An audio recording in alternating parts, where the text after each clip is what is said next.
tuntutan terhadap yang layar kesekian si Pandi ini saja hukuman mati, ya kan ya. Publik, ya, kami menyuarakan suara publik, suara rakyat, Pak.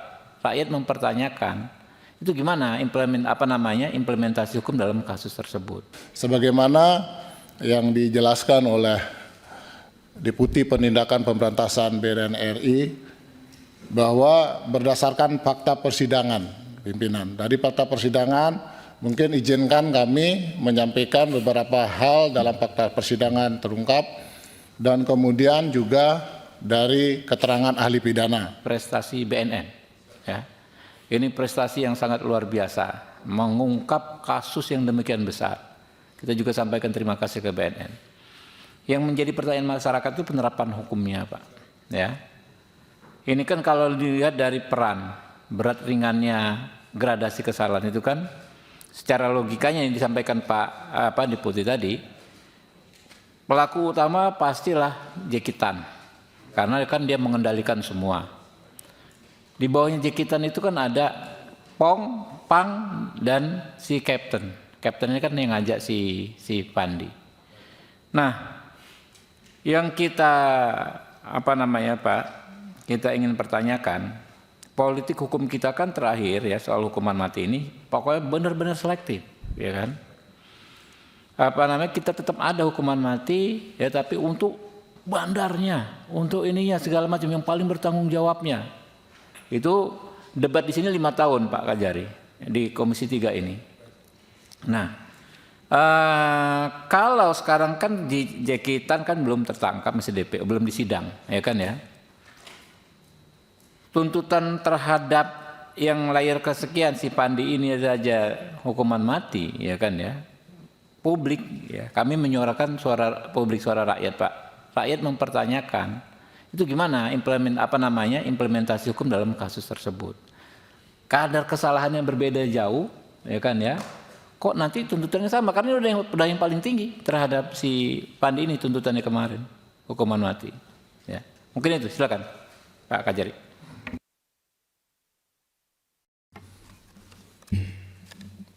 Assalamualaikum warahmatullahi wabarakatuh. Namo Buddhaya, salam kebajikan, Om Swastiastu. Yang terhormat pimpinan Komisi 3 DPR RI, yang terhormat anggota Komisi 3 DPR RI, serta seluruh hadirin yang berbahagia. Izin pimpinan, kami sesuai dengan pertanyaan tadi, kami melakukan tuntutan mati terhadap ke-6 terdakwa tersebut, sebagaimana yang dijelaskan oleh Deputi Penindakan Pemberantasan BNN RI bahwa berdasarkan fakta persidangan, pimpinan. Dari fakta persidangan, mungkin izinkan kami menyampaikan beberapa hal dalam fakta persidangan terungkap dan kemudian juga dari keterangan ahli pidana. Mohon izin pimpinan. Bahwa dalam fakta persidangan terungkap terdakwa adalah lulusan pelayaran Aceh, Politeknik Pelayaran Malayati, yang mana terdakwa mengetahui seluruh persyaratan administrasi untuk bekerja sebagai pelaut, serta terdakwa juga memahami terkait peraturan yang mengatur tentang muatan, jenis kapal yang berlaku, dan tidak hanya secara nasional tetapi juga internasional.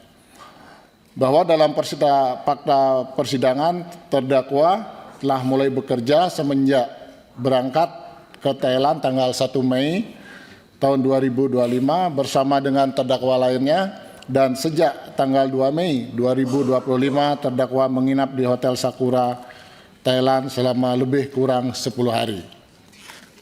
Selama periode 1 sampai 10 Mei 2025 terdakwa berada di Thailand dan sempat jalan-jalan juga ke Malaysia menggunakan bus Thailand, pimpinan.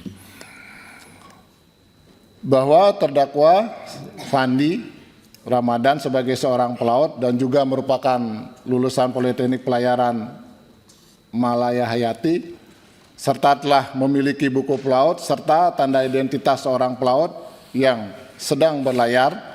Di dalam fakta persidangan, buku pelaut milik terdakwa Fandi Ramadan tidak ada COP dari otoritas kesiabandaran setempat, di mana dapat dinyatakan bahwa bekerja di kapal Sea Dragon tidak sah karena tidak melalui prosedur yang sah.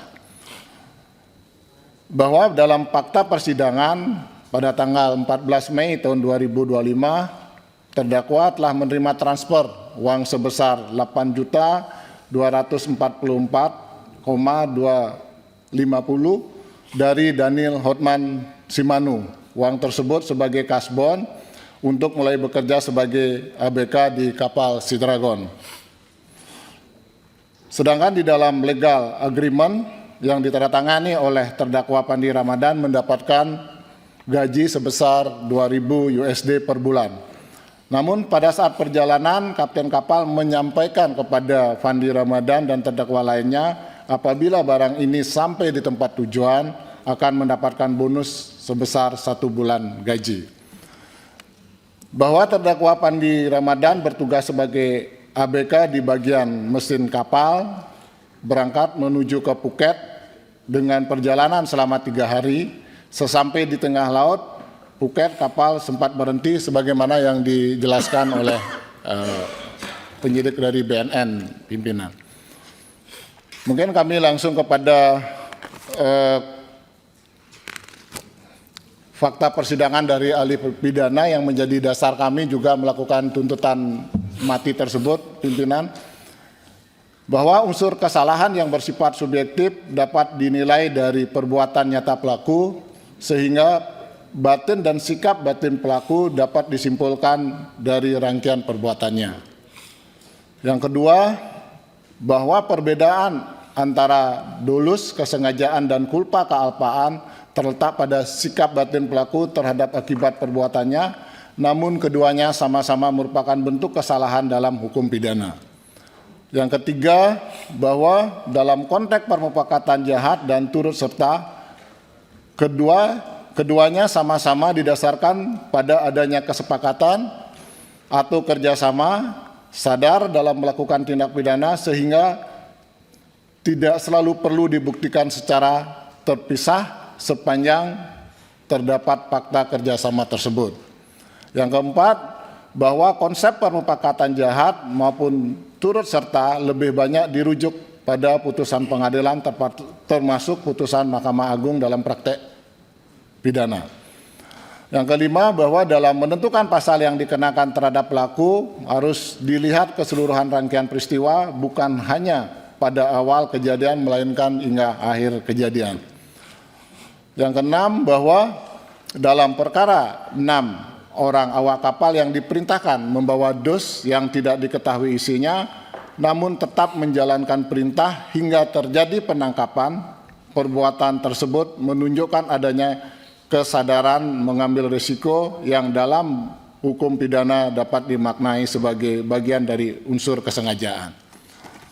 Yang ketujuh, bahwa ketidaktahuan awal dari isi barang tidak serta-merta menghapus pertanggungjawaban pidana, apalagi pelaku tetap melanjutkan perbuatan dan menyadari adanya risiko hukum. Yang ke-8, bahwa ketidakmampuan menolak perintah tidak serta-merta dapat dikualifikasikan sebagai paksaan menurut pasal 48 KUHP kecuali terdapat paksaan fisik yang nyata dan menyebabkan pelaku tidak memiliki pilihan lain. Selanjutnya yang ke-9, bahwa paksaan psikis pada prinsipnya tidak termasuk dalam pengertian paksaan sebagaimana dimaksud dalam pasal 48 KUHP. Dalam penilaian atas hal tersebut merupakan kewenangan majelis hakim.